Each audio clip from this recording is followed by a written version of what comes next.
Welcome to Frontal, forum diskusi internal, satu meja kopi, jadi sinergi. Halo, Assalamualaikum warahmatullahi wabarakatuh. Selamat siang, pagi, sore, malam teman-teman semuanya, pendengar setia Frontal dari Kementerian Dalam Negeri.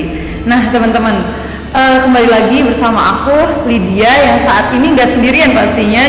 Aku ditemanin dari orang-orang hebat ini, dari teman-teman Fakultas Kedokteran Ilmu Kesehatan seperti itu. Mungkin boleh nih memperkenalkan diri dulu gitu, biar sobat kita kenal gitu. Mungkin dari mbaknya. Oke, mungkin dari Mbak. Perkenalkan, nama aku Hasna Nabila Hairunisa. Di sini perwakilan dari Himpunan Mahasiswa Kedokteran Gigi atau Himakagi. Di sini saya sebagai pembicara, Kepala Departemen Pengembangan Sumber Daya Mahasiswa. Mungkin Baik. Dari saya, perkenalkan nama saya Muhammad Lukman. Saya dari Fakultas Kesehatan Kedokteran Gigi angkatan 2020 dan saya perwakilan dari Badan Eksekutif Mahasiswa. Dan saya di sini di bagian hubungan eksternal dan internal. wah, keren banget ya. Tadi ada Mas Lukman, terus ada Mbak Hasna ya dari Fakultas Kedokteran Ilmu Kesehatan, dan Mas Lukman ini dari perwakilan BEM ya, Iya. BEM FKIK, dan Mbak Hasna dari Himakagi. Jadi sore ini nih aku dan teman-teman dimanapun berada pasti pengen mengulik ya, pastinya tema kita kesehatan. Berhubung nih kita ada narasumber langsung ya dari insya Allah ahlinya dari kesehatan, mahasiswa kesehatan ya. Nah, aku pengen tanya nih, sebagai mahasiswa kedokteran ya, kedokteran ilmu kesehatan gitu, aku pengen tanya, kesulitan apa saja sih yang sering dihadapi oleh para mahasiswa gitu untuk menjelaskan tentang kesehatan kepada masyarakat? Mana dimana sekarang kan kita juga dalam kondisi pandemi ya saat ini gitu. Bagaimana sih teman-teman dari mahasiswa gitu mengedukasi gitu masyarakat gitu, ataupun mahasiswa lain seperti itu? Oke, mungkin dari saya. Nah, kalau di sini itu kita menggambarkan aja Badan Eksekutif Mahasiswa itu kalau di masyarakat mungkin kayak perwakilan dari pemerintahan lah, kalau bahasa awamnya yang mudah dipahami. Nah, di sini kita itu mengimplementasikan kesehatan ini atau memberikan edukasi kepada masyarakat itu kita lihat lagi di lingkungannya. Terkadang karena ada beberapa lingkungan atau situasi kondisi itu yang memang tidak memungkinkan karena mereka masih berpegang teguh yang namanya atas dan tradisi seperti itu.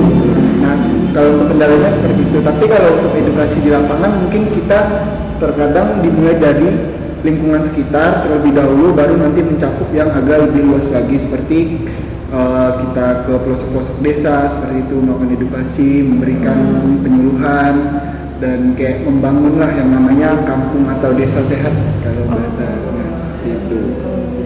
Oke. Mungkin dari Mbak Hasna sendiri bagaimana untuk menanggapi seperti itu?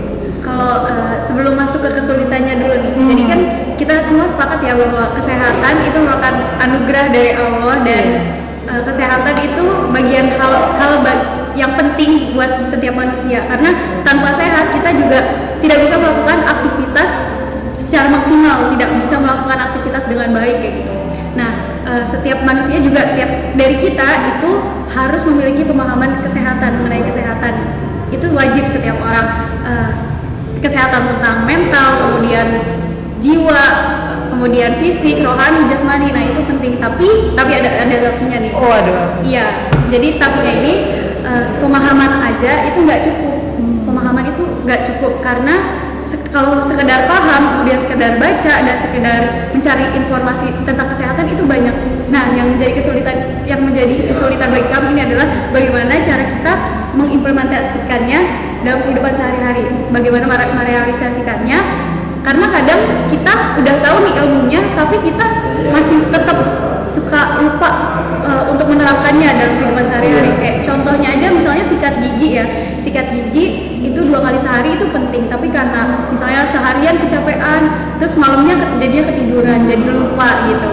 Nah, karena lupa atau mungkin dari berbagai alasan gitu, itu yang menjadi kesulitan. Terus tadi juga ya katanya ada tradisi juga, kadang kita juga udah memberitahu nih informasi terkait kesehatan ke yang lainnya gitu kepada masyarakat, tapi karena latar belakangnya berbeda-beda, mereka lebih mereka lebih percaya akan tradisinya, mereka lebih percaya menganut lah, melestarikan budayanya mereka. Iya, karena mereka berprinsip, punya prinsip dan lebih percaya hoax, mitos. Nah ini yang menjadi tantangan sih. Jadi pemahaman mereka keliru dan kita sudah berusaha, namun mereka tidak bisa menyerap semuanya.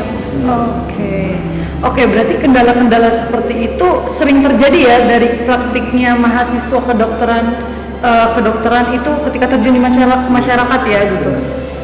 Itu seperti udah hal biasa lah. Seperti Tinggal gimana caranya kita mengadaptasi atau coba merubah caranya dan memaksimalkan itu agar tercapai. Gitu. Untuk mengubah pemikiran atau mindsetnya mereka itu loh. Kalau yang sebenarnya yang cara benarnya seperti ini loh, bukan seperti itu. Kayak misalkan contoh lah kecil, sikat gigi itu pagi setelah sarapan dan malam sebelum tidur. Nah, bukan sebelum sarapan sama itu nanti kayak sore kayak, atau ikutin jam mandinya, mandi pagi atau mandi sore seperti itu. Seperti itu. Jadi ini juga mahasiswa kedokteran itu juga harus gimana ya?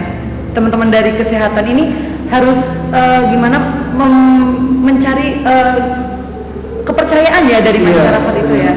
Kita Harus pelan-pelan gitu, masuk ke lingkungan mereka. Iya benar. Kita kasih tahu kenapa kita ngasih alasan seperti ini, kita kasih tahu dampaknya ke depannya seperti apa jika tidak dilakukan seperti ini. Jika mereka tetap mempertahankan kebiasaan yang lama. Wah keren banget ya tadi barusan. Ternyata konflik-konflik di masyarakat terjadi seperti itu, bahkan di lingkungan kesehatan sendiri ya, seperti itu. Terus aku pengen minta sih tips ya dari teman-teman, soalnya kan kalau penyebaran dari kesehatan ya, edukasi tentang kesehatan sebenarnya itu adalah tugas kita semua ya dari mahasiswa gitu. Yang mungkin secara praktiknya teman-teman kesehatan yang lebih paham gitu akan hal itu. Aku minta tips sih dari teman-teman, bagaimana sih cara teman-teman ini untuk menerapkan nilai-nilai kemanusiaan ini kepada masyarakat mengenai kesehatan seperti itu. Mungkin dari Iya, kalau mungkin misal dari himpunan mahasiswa kedokteran gigi atau Himakagi ini kita terjun ke masyarakatnya, itu contohnya ada desa binaan. Dimana kita tuh membina anak-anak, membina adik-adik semua mengenai bagaimana sih cara berperilaku hidup bersih dan sehat. Kemudian kita mengedukasi tentang kesehatan gigi dan mulut. Kita pelan-pelan mengajari. Nah, nanti ada orang tua yang mendengarkan dan pelan-pelan belajar juga. Jadi semuanya tuh dapat gitu, dapat. Kemudian juga ada bakti sosial seperti ke desa-desa juga, ke panti asuhan. Kemudian ada pemeriksaan gratis gitu ya, pemeriksaan gratis karena mungkin bagi masyarakat yang dilakukan pemeriksaan gratis nih awalnya nggak suka nih berobat atau kontrol ke dokter tuh nggak pernah, tapi karena ada pemeriksaan gratis mereka datang dan kita sedikit bisa mengedukasi, oh ternyata pasien ini mengalami ini gitu, jadi kita bisa melakukan penanganan, melakukan perawatan, kemudian diberikan edukasi seperti itu. Berarti terjun ke desa binaan yang dilakukan oleh Himakagi tadi itu juga fungsinya dari edukasi tadi ya, untuk menyebarkan ilmu-ilmu yang dimanfaatkan, ilmu-ilmu yang didapat dari selama kuliah ya, terus diimplementasikan ke masyarakat. Itu keren banget sih, sebuah program yang patut kita kembangkan bersama gitu dari teman-teman. Terus kalau menurut dari Mas Lukman sendiri? Baik, kalau dari Badan Eksekutif Mahasiswa sendiri kan karena kita itu cakupnya mungkin kalau dari bahasnya tadi itu kan lebih ke spesifiknya kan, Himakagi kedokteran gigi. Nah kalau kita kan lebih ke umum, kita ada kedokteran umum, kedokteran gigi, ada farmasi, perawatan. Nah mungkin kita tuh lebih ke mengedukasi general, kayak nggak terlalu spesifik banget. Dan kayak kita ya seperti itu yang tadi yang dilakukan seperti Himakagi, kita membuka yang namanya kayak santunan, memberikan alat kesehatan gratis, misalkan bangun kayak gotong royong di desa-desa atau apa kan, bangun desa yang lebih sehat seperti penanaman pohon atau dan edukasi, kan kita saling melengkapi lah. Seperti itu. Betul banget, wah luar biasa sekali tadi dari teman-teman FKIK dan Himakagi gitu. Nah, berhubung masyarakat nih, kita nggak bicara tentang masyarakat secara luas juga. Ini kita secara persepsi dari mahasiswa juga ya. Jadi aku sendiri seorang mahasiswa itu merasakan mahasiswa saat ini tuh mengalami bad habits gitu ya. Mungkin seperti kebiasaan-kebiasaannya gitu. Mungkin dirasakan juga oleh teman-teman juga gitu. Mahasiswa yang sering begadang karena tugas gitu. Terus yang nanti berpengaruhnya di banyak hal ya, di kesehatannya kita sendiri gitu. Terus mahasiswa yang mungkin masih ngopi-ngopi gitu, yang terlalu intens ya mungkin seperti itu. Padahal merokok juga. Iya, merokok itu kan mungkin kehidupan kesehatan yang kurang tepat ya gitu. Nah, aku minta pendapat nih dari teman-teman, ini bagaimana sih menanggapi hal ini gitu? Pandangan sudah teman-teman dari Mas Lukman. Oke, baik. Kalau dari saya, mungkin kalau merokok itu dalam ya seumuran kita ya, kayak seusia remaja kita tuh kayak hal kita tuh masih eksplor gitu. Ini apa sih rasanya kayak gitu kan. Nah, tapi di sini kita tuh mengedukasi bahwa rokok itu nggak baik gitu. Nah, contoh tuh kayak bad habit juga kayak tawuran mungkin. Nah, tawuran itu kan sebenarnya mereka itu pengen menyampaikan apa yang mereka rasakan, keluh kesahkan. Nah, kita mungkin kalau cara kasarnya itu tawuran, nah tapi kalau cara halusnya itu ya musyawarah seperti itu. Nah, kalau lebih ke bad habit yang seperti begadang atau minum kopi, itu kalau di kita lingkungan seperti mahasiswa mungkin itu hal biasa karena kita positifnya tugas terselesaikan dengan cepat sesuai deadline. Nah, tapi mungkin untuk negatifnya ya kita lebih tidur kita kurang kan, mungkin kayak deadline jam 5 pagi.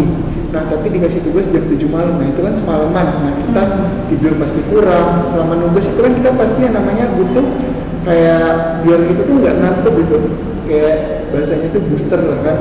Biar kita tuh tetap fit, tetap fokus ngerjain. Nah, itu kopi. Nah, kopi itu memang nggak boleh sering juga karena mengandung kafein kan. Betul. Seperti itu. Nah, cara kita mengadaptasinya itu jadi bad habit ini, menghilangkan kata badnya ini lebih ke habit yang lebih baik. Kita imbangi seperti olahraga. Nah, olahraga di sini kayak kita menyelenggarakan event seperti itu. Nah, olahraga di sini tuh kita lebih ada jadwal lah. Kita memberikan jadwal misalkan dari basket tiap malam Jumat latihan seperti itu. Nah, itu seminggu minimal tuh sekali lah ada olahraga. Jadi untuk biar mengurangi lah, jangan menyeimbangi. Iya, menyeimbangi itu. Nah, minum kopi itu boleh sebenarnya, asalkan kita juga banyak yang namanya minum konsumsi air putih. Kita imbangin. Jadi tuh air putih ini kalau bahasa awamnya itu menetralkan dalam tubuh. Ya? Iya, menetralisir dalam tubuh. Jadi agar kita tuh nggak konsumsi kayak dalam tubuh kita tuh penuh dengan kafein, enggak. Itu makanya fungsinya air putih itu, makanya terkadang itu ada orang yang dia sering banget yang namanya konsumsi kopi, tapi kok badan dia bisa sehat, malah lebih sehat dari badan yang kurang minum kopi. Malah kadang yang nggak suka minum kopi karena apa, dia imbangin yang namanya seperti kehidupan sehat, makanan protein bergizinya diimbangin, sehat lima sempurna diterapkan, olahraga pagi dan sorenya juga rutin, terus konsumsi minuman putihnya juga lancar seperti itu. Wah, gitu. Berarti harus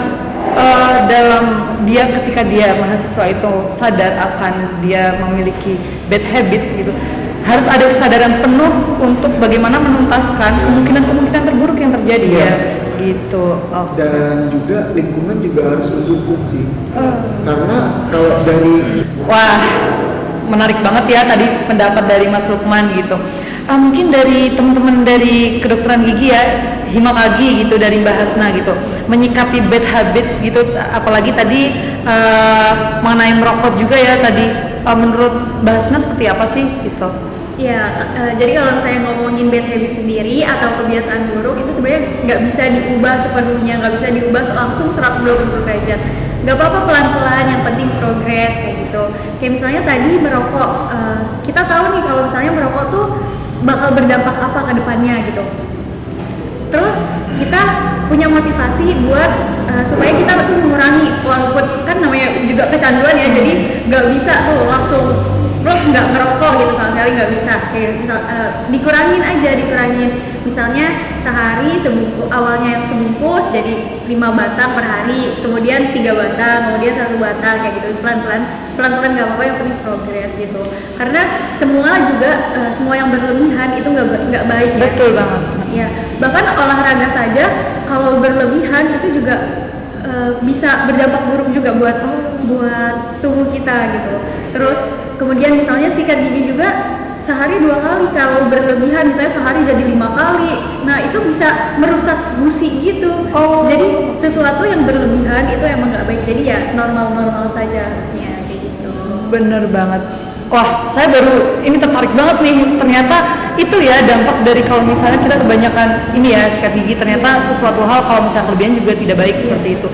Ada standarnya, ada kadarnya, dan bener banget teman-teman, ternyata emang harus membuat perubahan itu harus pelan-pelan banget ya, biar prosesnya juga terlihat seperti itu.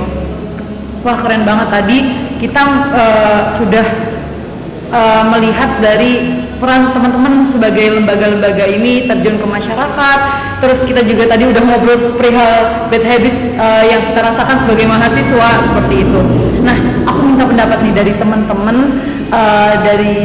BEM FKIK maupun Himakagi ya.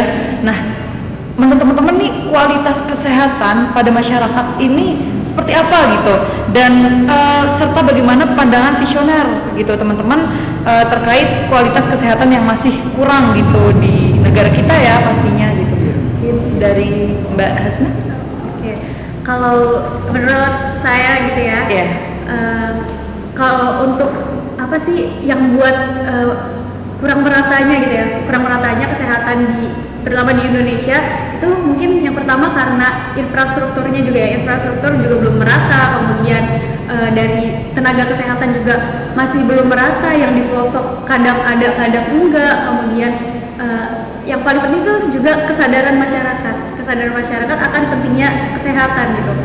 Nah, kemudian sebenarnya kalau untuk kedepannya ini kita tuh banyak banget kayak zaman sekarang tuh udah ada teknologi yang namanya gadget, kemudian ada sosmed juga, di mana sekarang tuh kita bisa dapat informasi tentang kesehatan itu secara cuma-cuma, kayak misalnya dari dokter yang bikin video di TikTok gitu kan, suka mengedukasi, nah gitu. Betul. Itu sebenarnya bisa menginspirasi buat tenaga kesehatan yang lainnya untuk setidaknya kita memberikan edukasi kepada masyarakat awam gitu, supaya mereka tuh memiliki pemahaman tentang kesehatan gitu.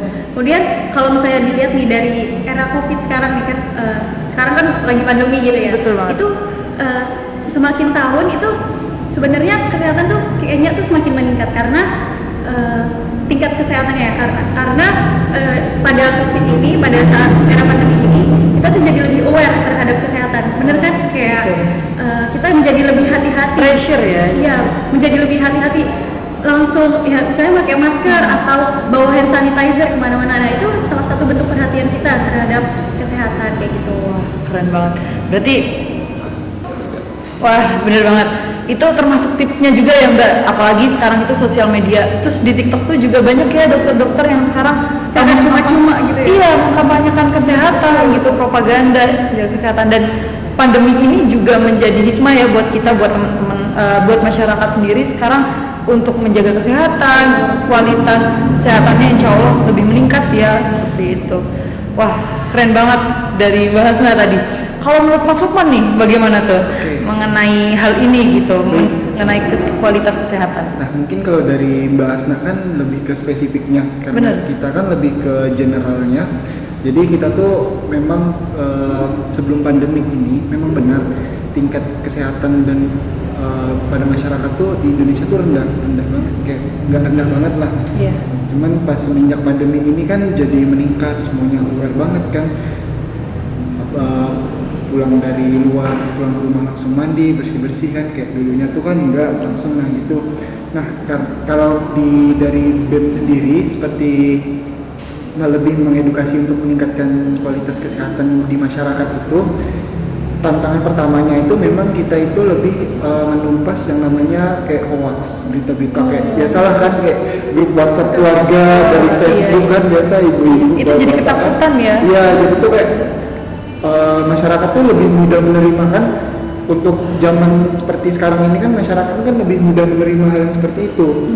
Nah, jadi dari sini kita itu lebih ke benar tadi yang di Mbak Asna nyampaikan, kita tuh menyampaikan edukasi seperti sosial media, misalkan platform yang lagi rame dipakai ini apa nih, misalkan TikTok, Facebook, Instagram. Nah itu kan kita kan emang tantangannya kita itu melawan yang memberi edukasinya itu nggak sesuai gitu, kayak kita yang memberi edukasi real, nah lawannya kita nih yang memberi edukasinya itu hoax gitu, yang nggak benarnya. Nah itu tantangan kita tersendiri.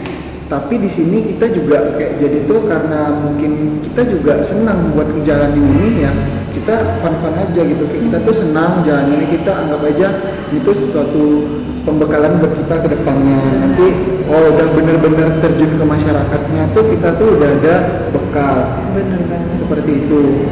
Nah jadi lebih kita coba untuk beradaptasi dengan zaman harus lebih cepat satu langkah. Memanfaatkan teknologi yang ada juga. Memanfaatkan teknologi seperti itu, memberi edukasi kan jarang banget loh, maksudnya kok zaman dulu itu kan kita kalau mau konsultasi ke dokter itu kan kita harus bayar kan. Iya, harus pergi jauh gitu ya. Belum lagi ngantri kan, kita tuh udah habis biaya, habis tenaga, habis waktu kan. Kalau zaman sekarang kan udah kota yang penting akses internet, ada aplikasi, udah tinggal akses cari apa, nah itu yang tantangannya itu kita gimana caranya itu tuh bener yang disampaikan gitu, bukan hoax gitu, bukan kayak berita hanya dibikin orang-orang oknum lah kalau bahasa kasarnya. Oke, jadi istilahnya teman-teman mahasiswa ini ketika terjun ke masyarakat juga sebuah tantangan ya, buat teman-teman tenaga medis gitu. Apalagi sekarang kalau katanya netizen nih, sekarang tuh pandemi perangnya teman-teman kesehatan gitu ya. Hoax di mana-mana, terus gimana ngedukasi masyarakat umum gitu, apalagi mahasiswa seperti kita itu. Wah, keren banget. Udah banyak banget edukasi yang tadi diberikan oleh teman-teman di sini gitu, perihal seputar kesehatan gitu. Nah, aku mengucapkan terima kasih banyak, mohon maaf banget harus mengganggu waktunya teman-teman gitu. Terima kasih banyak teman-teman. Wah, terima kasih banyak untuk pendengar setia Frontal. Akhirnya saya Hikmah Maulidia dari Kemendagri pamit undur diri, dan saya Muhammad Lukman dari Badan Eksekutif Mahasiswa Fakultas Kedokteran dan Ilmu Kesehatan, dan saya Hasanabila Khairunisa sebagai Kepala Departemen PSDM perwakilan dari Himakagi atau Himpunan Mahasiswa Kedokteran Gigi. Baik, kami pamit undur diri. Sampai jumpa di episode Frontal selanjutnya. See you. Assalamualaikum warahmatullahi wabarakatuh. See ya.